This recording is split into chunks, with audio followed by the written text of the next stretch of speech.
Hello నమస్తే, నేను journalist YNR. Electoral bonds దేశ రాజకీయాల్లో గడిచిన కొద్ది కాలంగా బాగా వినపడుతున్న పేరు.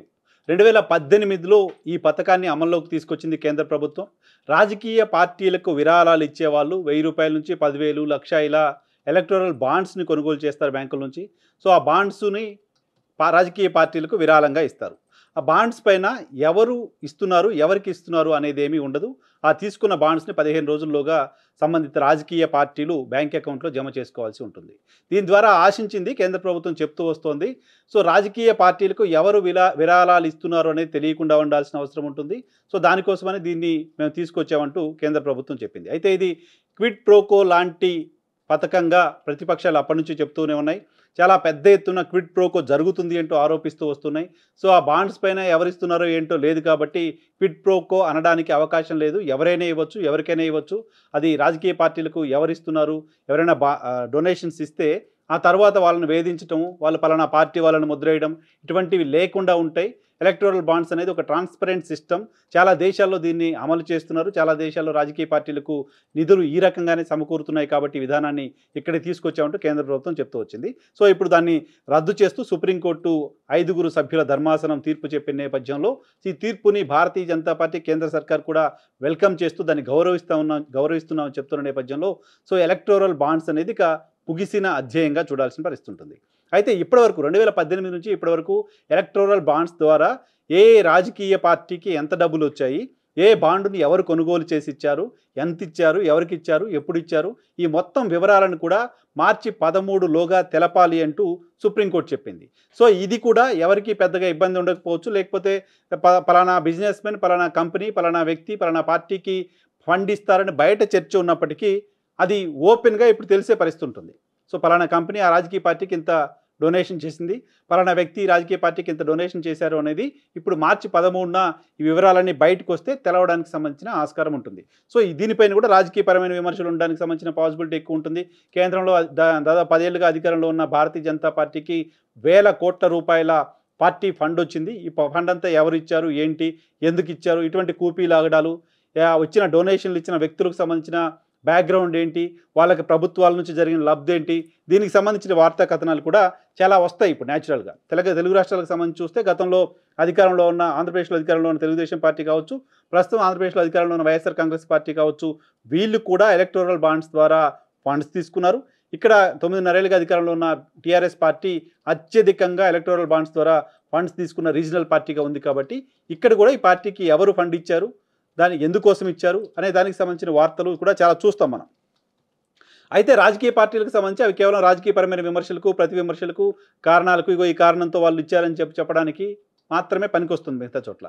కానీ ఆంధ్రప్రదేశ్లో తెలుగుదేశం పార్టీకి మాత్రం ఈ ఎలక్టోరల్ బాండ్ల అంశం ఓ పెద్ద చిక్కు తెచ్చి పెట్టేలా కనపడుతోంది.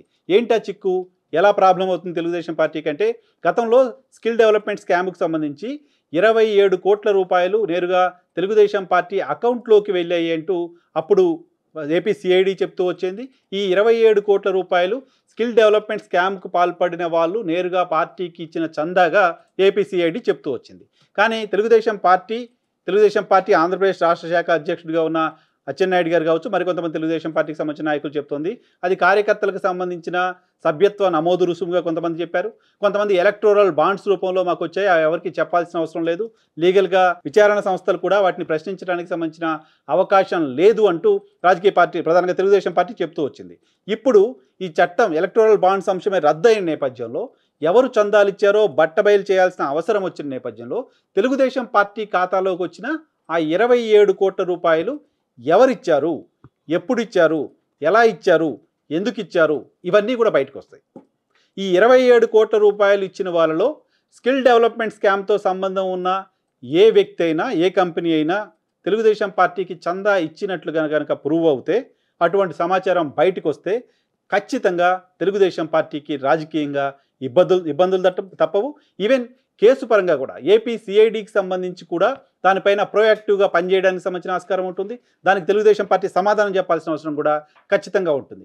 గతంలో ఇది పార్టీ ఫండనో, సభ్యత్వ రుసుమనో, ఇంకేదో చెప్తూ వచ్చిన తెలుగుదేశం పార్టీ ఈ 27 కోట్ల రూపాయలు ఎలా వచ్చాయి, ఇన్ కేస్ స్కిల్ డెవలప్మెంట్ స్కామ్కి సంబంధించిన ఏదైనా వ్యక్తి నుంచి కానీ, లేదా ఇన్నర్ రింగ్ రోడ్డుకు సంబంధించిన వ్యవహారంలో కొంతమందికి లబ్ధి చేకూర్చారని ఆరోపణలు వస్తున్న నేపథ్యంలో ఆ కేసులో నేరుగా చంద్రబాబు నాయుడు గారే A1గా ఉన్న నేపథ్యంలో అక్కడ లింగంనేని రమేష్ మరికొంతమంది కంపెనీలు ఆ రింగ్ రోడ్డు సంబంధించిన పరిసర ప్రాంతాల్లో భూములు ఉన్న వాళ్ళకి లబ్ధి చేకూర్చారా, అలైన్మెంట్ మార్చారు అని వార్తలు వస్తున్న నేపథ్యంలో వాళ్ళు ఎవరైనా ఎలక్టోరల్ బాండ్స్ ద్వారా తెలుగుదేశం పార్టీకి 27 కోట్ల రూపాయల్లో చందాలు ఇచ్చి ఉన్నప్పటికీ ఈవెన్ అది కూడా తెలుగుదేశం పార్టీకి ఇబ్బందిగా మారబోతోంది.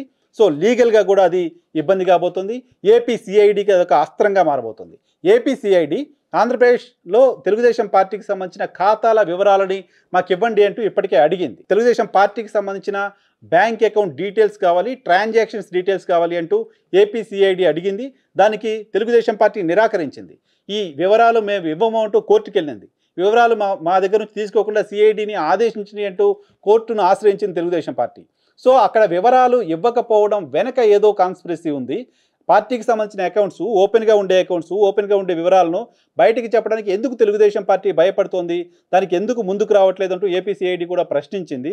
ఈ నేపథ్యంలో ప్రస్తుతం అది కోర్టులో ఉన్న కారణంగా ఆంధ్రప్రదేశ్లో తెలుగుదేశం పార్టీకి సంబంధించిన బ్యాంక్ అకౌంట్లు, ట్రాన్సాక్షన్స్ వివరాలని ఏపీ సిఐడి తీసుకోలేకపోయింది. ఇప్పుడు ఎలక్టోరల్ బాండ్స్ రద్దయిన కారణంగా మార్చి 13 లోపు తెలుగుదేశం పార్టీకి వచ్చిన ఎలక్టోరల్ బాండ్స్కి సంబంధించిన వివరాలు బయటకు వస్తాయి. కాబట్టి ఆ వివరాల్లో కేసులకు సంబంధం ఉన్న ఏ ఒక్క వ్యక్తి నుంచి అయినా తెలుగుదేశం పార్టీకి చందాలు వచ్చినట్లుగా ప్రూవ్ అవుతే వాళ్ళు కూడా కేసులు, కాన్సిక్వెన్సెస్ని ఫేస్ చేయాల్సిన అవసరం ఉంటుంది.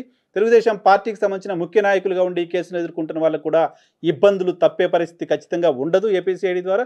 దాంతోపాటు రాజకీయంగా కూడా అది అధికార వైఎస్ఆర్ కాంగ్రెస్ పార్టీకి అస్త్రంగా మారే అవకాశం కనబడుతుంది. మొత్తంగా ఎలక్టోరల్ బాండ్ల అంశం ఆంధ్రప్రదేశ్లో తెలుగుదేశం పార్టీకి ఒక ఇబ్బందికరమైన వాతావరణాన్ని కల్పించే అవకాశం కనిపిస్తోంది. ఆ కేసుల్లో ఉన్న వాళ్ళు ఎవరైనా పార్టీకి ఫండ్ ఇచ్చుంటే కనుక.